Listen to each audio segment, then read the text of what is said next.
don't get a lot of firsts these days, but for the first time, Canadian liquefied natural gas is heading overseas. Fuel from the LNG Canada export terminal in Kitimat, BC, is now sailing towards the North Asia. The project comes as Canada looks to diversify its trading relationships outside of the U.S. So for more on where LNG fits into that conversation, we're joined this morning by economist Jeff Rubin, author of A Map of the New Normal. Great title. Good morning. Thank you. Good morning. So Ottawa says LNG Canada is the largest private sector investment in Canadian history. Quite a statement. The faculty can produce up to 14 million tons of gas per year. So how does that translate into economic benefits for Canada? Well, as you know, it addresses two key priorities for the Carney government. One, trade diversification, which is the new mantra in response to Trump's tariffs. 97% of Canada's gas and oil exports, and that is the country's leading export, go to the United States. And that hampers us in two ways. First of all, our oil and gas trades at a significant discount in the U.S. market because we have nowhere else to sell it.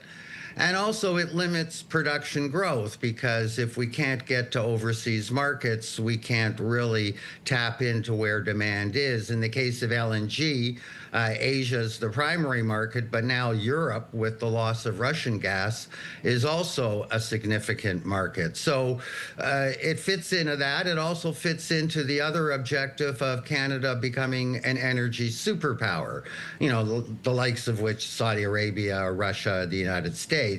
Canada certainly has the natural resource endowments to become an energy superpower. Whether it has the political will to do so is not quite so clear. It feels and sounds, at least, like we're moving, however, in that direction. Let's talk about Asia for a second. Asia is the world's largest importer of liquefied natural gas, LNG. More than 73% of global liquefied natural gas imports go to Asia, including China, Japan, and South Korea. So why is Asia so invested, first of all, in LNG? To help us understand that market.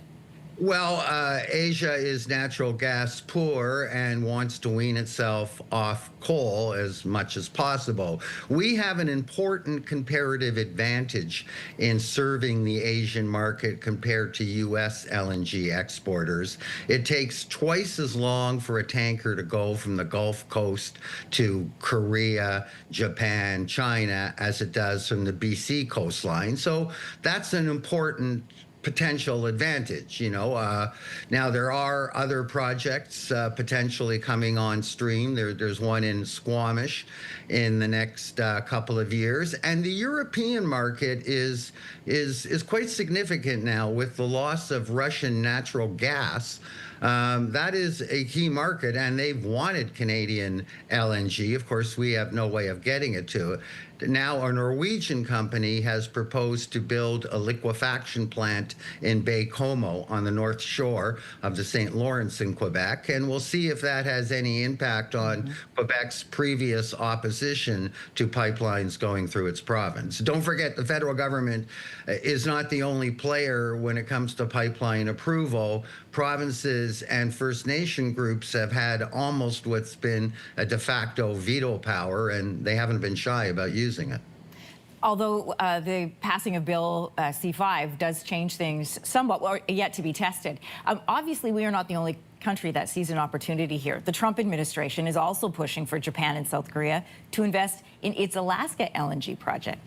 And there's some thought that the proposed $44 billion facility would create some steep competition for us in Canada. Set that up for us. Where does that leave our LNG sector if the Trump administration goes ahead with developing their own on the same coast?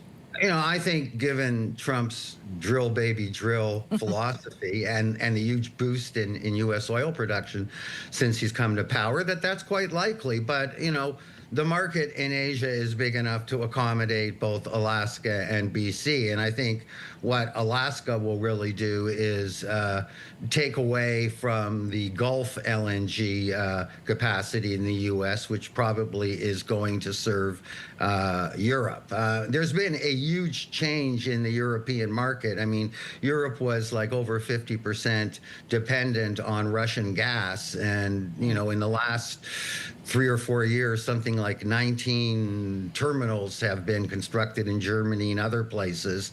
Just shows how other countries have moved much more swiftly than Canada in building energy infrastructure. As you noted, there's new legislation, federal legislation in place that will expedite the process, but you know, it hasn't really been tested against the provinces or First Nation opposition.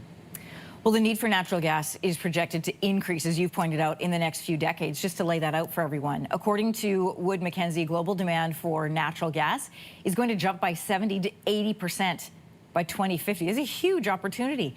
What role do you see Canada playing to meet that? Well, you know, Canada already is like the 4th or 5th largest natural gas producer. It could be much more than that if it had the means to deliver gas to overseas markets, which LNG now provides the opportunity. Now, it's going to take more than just the Kitimat plant, which incidentally could be doubled in the next couple of years. But even so, it'll take more than that for Canada to fulfill that promise. But Canada does have the natural resource endowment in terms of natural gas supplies, and it also has coastlines.